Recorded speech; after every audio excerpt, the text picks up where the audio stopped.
उसी प्रकार जब व्यास जी ने श्रीमद् भागवत की रचना की तो मन में विचार आया किसकी वंदना करूं। यदि कृष्ण जी की कर दूंगा तो बोलेंगे ये तो कृष्ण जी का ग्रंथ है, लेकिन ये तो सबका ग्रंथ है। तब एक वंदना गाई सत्य की और पहला श्लोक लिख दिया। जन्मादस्य यतोऽन्वयादितरु तस्यार्थभिज्ञः स्वरा तेने ब्रह्म हृदयादि कवियो महान्ति यत्सूर्या तेजो वारिमृदा यथा विनिमयो यत्र सर्गो अमृषा धाम्ना स्वेन सदा निरस्तकुहकम् सत्यं परमं धीमहि। श्रीमद् भागवत का प्रथम श्लोक। जन्मादस्य यतोऽन्वयादित, जो जन्म लेकर भी अजन्मा है, अपने ही स्वरूप से जो प्रतिष्ठित है, उस सत्य की, परम सत्य की मैं वंदना करता हूं। सत्यम परमम धीमहि। प्रथम वंदना सत्य की क्योंकि संसार में जितने भी जड़ चेतन हैं सब कुछ सत्य में है। हम सब सत्य में हैं और सत्य हम में है।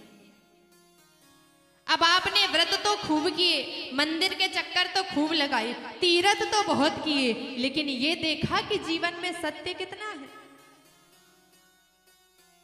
सत्य का श्रृंगार हमने किया है कि नहीं। धर्म क्या है? सत्य ही तो धर्म है।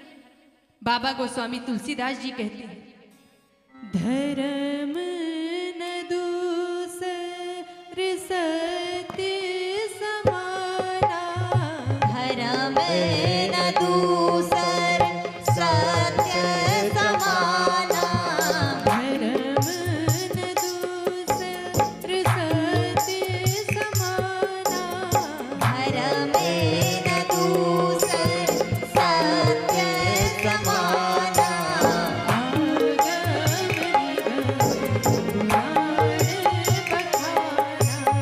आगम निगम पुराणे बखाना। ये बात मैं नहीं कह रही, भागवत जी नहीं कह रही, बाबा गोस्वामी तुलसीदास जी ने भी कहा कि धर्म न दूसर सत्य समाना, सत्य के समान दूसरा कोई धर्म नहीं। लेकिन आज के समय में सत्य कहाँ है? आज जब से मोबाइल फोन चल गए ना, आंख भी नहीं खोलते और झूठ बोलने लगते। अब सवेरे सो रहे हैं महाराज, ठंडी का समय है, रजाई ओढ़ के। उधर ऑफिस से फोन आया सर का, क्यों भैया अभी तक पहुंचे नहीं? अरे सब सर नीचे हूं रोड में, ऊपर चढ़ने वाला। अब बताओ, अभी बिस्तर से उठे नहीं, मुंह धोया नहीं और झूठ बोलना चालू। अब विचार करिए दिन भर में ना जाने कितने झूठ बोलेंगे। धर्म क्या है? धर्म न दूसर सत्य समाना। इस बात का विचार करिए कि हमारे जीवन में सत्य कितना है। सत्य बोलने की आदत डालिए। किसी ने कहा बाबा जी आपने पहला श्लोक लिख दिया सत्यम परमम धीमहि, आपने कहा धर्म सत्य है, सत्य धर्म है, हमने मान लिया, लेकिन एक होता है धर्म और एक परम धर्म भी तो होता है। ये परम धर्म क्या है? तब परम धर्म का निरूपण द्वितीय श्लोक में करते हैं और श्रीमद् भागवत का दूसरा श्लोक।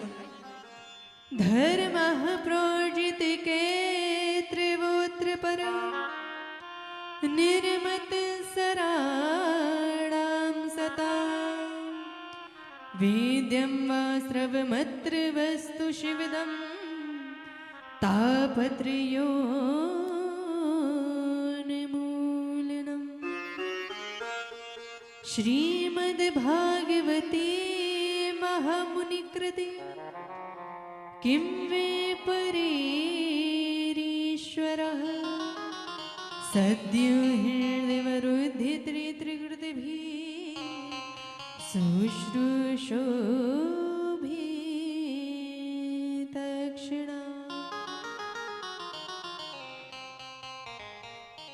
परम धर्म। श्रीमद् भागवत का द्वितीय श्लोक, धर्म प्रोजित कैत्रवोत्र पर। जीव का परम धर्म है भगवान के चरणों में निष्काम प्रीति, कोई कामना नहीं होना चाहिए। हम मंदिर तो जाते हैं, भगवान के आगे हाथ तो जोड़ते हैं, लेकिन किस लिए? मंदिर जाएं, भगवान जी मेरे घर की छत डलवा दो, तुम्हारे मंदिर में पंखा लगवा देंगे। भगवान जी अच्छे नंबर से बिल्कुल फर्स्ट ला दो, फर्स्ट डिवीजन से पास होंगे तो तुम्हें 11 नारियल चढ़ाएंगे। एक बात बताइए, क्या संसार के लोग कम पड़ गए जो हम भगवान को भी रिश्वत देने पहुंच गए?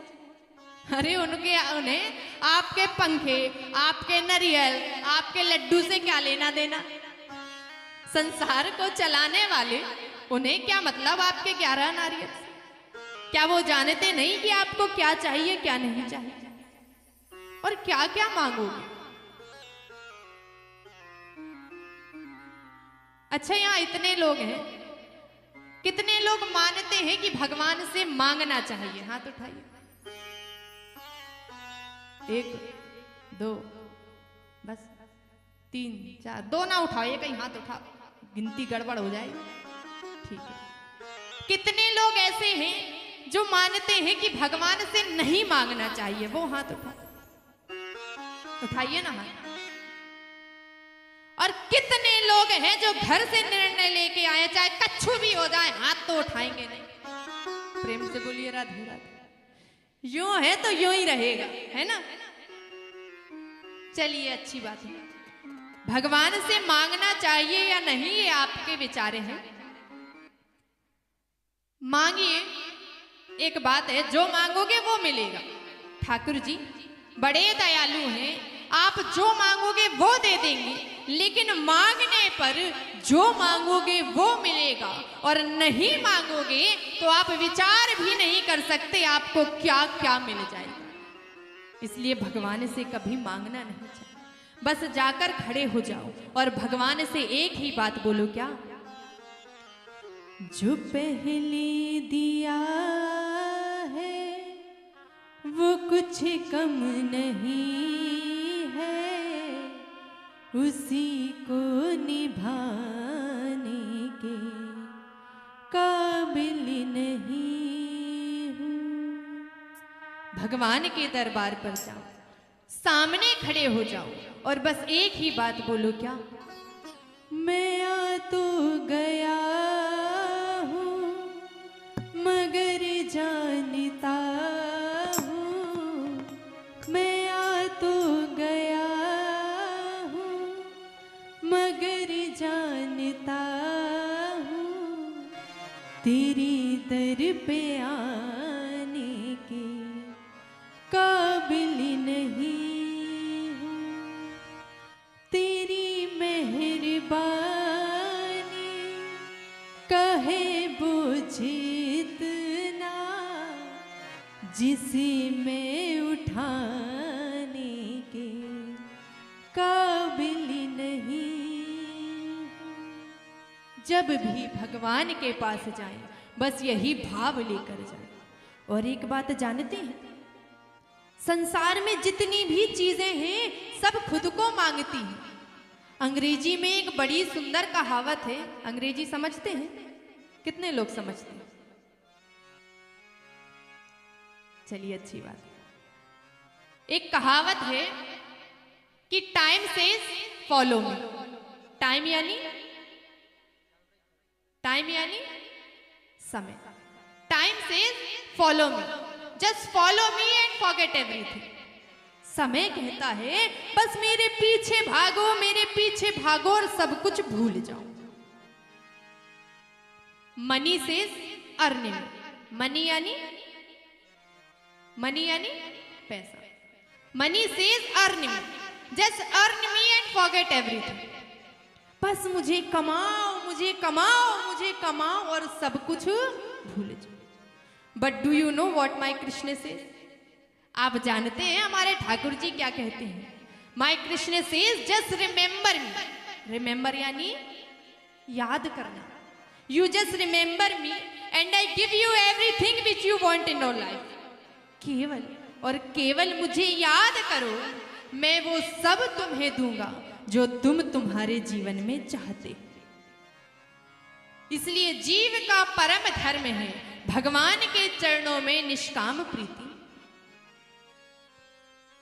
धर्म प्रोजित कैत्र वोत्र पर निर्मत्सराणाम सता। अब ये धर्म परम धर्म प्राप्त कैसे होगा? भगवान के चरणों में प्रीति कब होगी? कहा निर्गतः मत्सर, जब भीतर के मत्सर निकले जाएंगे।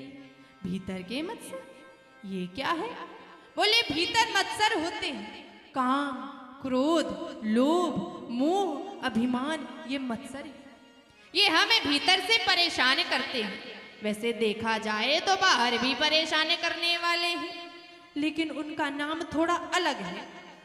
उनका नाम होता है मच्छर। मच्छर हमें परेशान करते हैं, उनके लिए तो बहुत सारे उपाय हैं।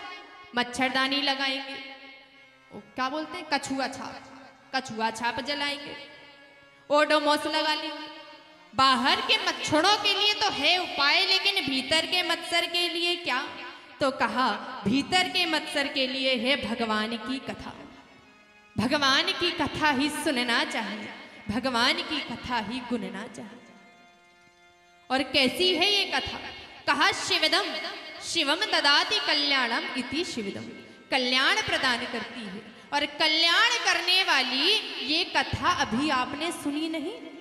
आप घर में बैठे हो, मन में विचार आया चलो 12 बज गए, जाएं कथा सुनकर आए। और जिस घड़ी, जिस क्षण, जिस पल आप खड़े हुए चलने के लिए, उसी घड़ी, उसी क्षण, उसी पल गोविंद का हाथ आपके सिर पर हो गया, फिर तो मार्ग में गोविंद भी मिल जाए तो कोई बड़ी बात नहीं। भगवान की ये कथा है। श्रीमद् भागवत का 33 श्लोक कथा की उत्पत्ति बताते हैं और कहते हैं, निगम कल्पतरोर गलितं फलम सुख मुखादम मृतदव संयुतम पिबत भागवतम रसमालयम मुहुरहो रसिको भुवि भावुका। तीसरा श्लोक, निगम कल्प तरोर गलितम फलम। निगम कहते हैं वेद को, और कहा कि वेद रूपी विशाल कल्प वृक्ष है, वेद रूपी विशाल वृक्ष से भागवत रूपी फल टपका। किसी ने कहा बाबा जी आपने कहा कि वेद रूपी विशाल वृक्ष से भागवत रूपी फल टपका, तो ये फल तो फूट गया होगा, क्योंकि कोई भी चीज जब गिरती है तो फूटती है, तो ये तो फूटा फल है। व्यास जी मुस्कुराते, भैया एक बात बताओ, वेद रूपी विशाल कल्प वृक्ष की सर्वोच्च शाखा पर कौन है? भगवान राणा। सर्वोच्च शाखा पर नारायण बैठे हैं, और नारायण की शाखा से जब यह फल टपका, तब व्यास जी की शाखा पे आके व्यास जी की शाखा से जब टपका, तब शुक शाखा पे आके लगे। शुक शाखा से जब टपका तो परीक्षित आदि संत जनों को यह फल प्राप्त हुआ।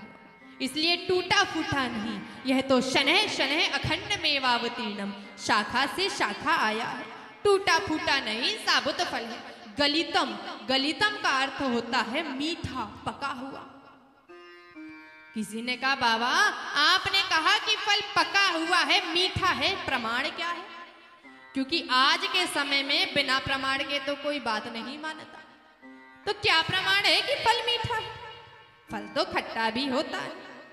व्यास जी कहते हैं बताओ फल का उत्तम पारखी कौन? फल का उत्तम पारखी कौन है? तोता। कहते हैं ना कि तोता जिस फल पे चोंच लगा दे वो फल मीठा हो जाता है, या यो कहें कि तोता मीठे फल पर चोंच लगाता है, कुछ भी कहें, लेकिन तोते ने जिस फल पर चोंच लगा दी वो फल फिर खट्टा नहीं हो सकता। और उसमें भी श्री सुखदेव जी जैसे परमहंस संत का मुख लगने से यह फल मीठा हुआ, गलितम मीठा पका हुआ फल है। अच्छा, तो इस मीठे पके हुए फल का क्या करें? बोले पिबत, पियो, खूब पियो। कोई बोले जाए हो महाराज, फल भी भला पिया जाता है क्या? फल को तो काटा जाता है, चूसा जाता है, पीने वाला फल हमने ना देखा ना सुना। व्यास जी मुस्कुराते हैं, भैया केवल वही फल काटे और चूसे जाते हैं जिनमें छिलका और गुठली होता है, लेकिन भागवत रूपी फल में ना छिलका है ना गुठली है, यह तो रसो वही है।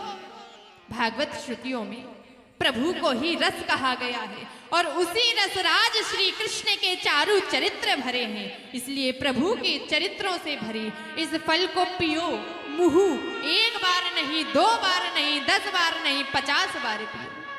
भगवान की कथा सुनकर कभी यह नहीं कहना चाहिए कि अरे क्या सुनी, पिछले साल हो रही थी, परसों उस गांव से सुनकर आए थे, कल उसके यहाँ से सुनकर आए थे, वही तो कृष्ण जी हैं, वही तो कथा है, क्या सुनी। यह विचार कभी भी नहीं लाना चाहिए, क्योंकि राम कथा कहती है, रामचरित जी सुनते अघाही, रस विशेष जाना तिन नाही। रामचरित जी सुनते अघाही, रस विशेष जाना तिन नाही। जिन हरि कथा सुनी नहीं गाना, श्रवण रंध्र यही भवन समाना। जिन हरि कथा सुने नहीं गाना, श्रवण रंध्र यही भवन समाना। जय सिया राम, जय जय सिया रामा, जय सिया राम, जय जय सिया रामा। जय सिया राम, जय जय सिया रामा, जय सिया राम, जय जय सिया राम। क्या कहा? रामचरित जे सुनत अघाही, तो रस विशेष जाना तिन नाही।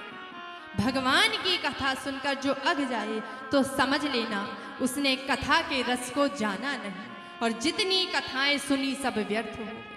और जिन हरि कथा सुनी नहीं काना, श्रवण रंध्र अहि भवन समाना। जिस कान ने भगवान की कथा नहीं सुनी वो कान अहि यानी सर्प, जिन कानों ने भगवान की कथा नहीं सुनी वो कान सर्प के बिल के समान बताए गए।